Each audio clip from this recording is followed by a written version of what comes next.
Hoş gelmişsiniz. Herkesin ziyareti. Bilirik, təbrik edirik. Sağ olsun.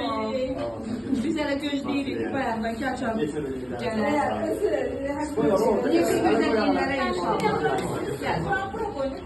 Təmiz yerə qoyun.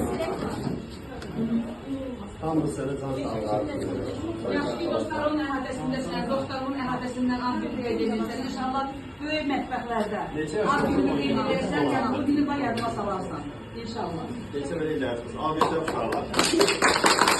Bir qədər ağzı tut, tükür, çox kəsək.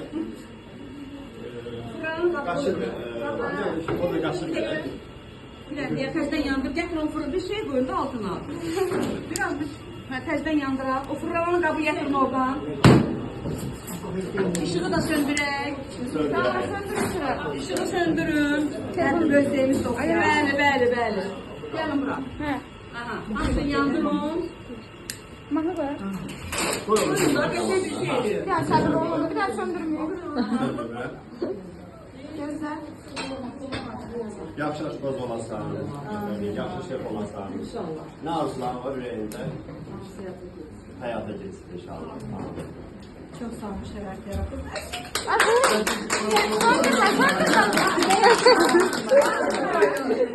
İşte, gözlüğün hala. Ha, sakit durun ha. Sağ da verin. Yakın dur. Tamam, bu mikrofonu tut. Gözle.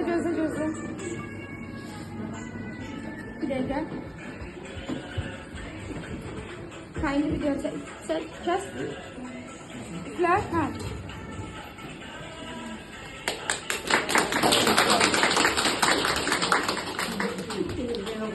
Bir kəs. Yandıram. Bir də qaşıdır. Artıq gəlin siz də şəkil çəkək. Yaşlı mı oturacaq?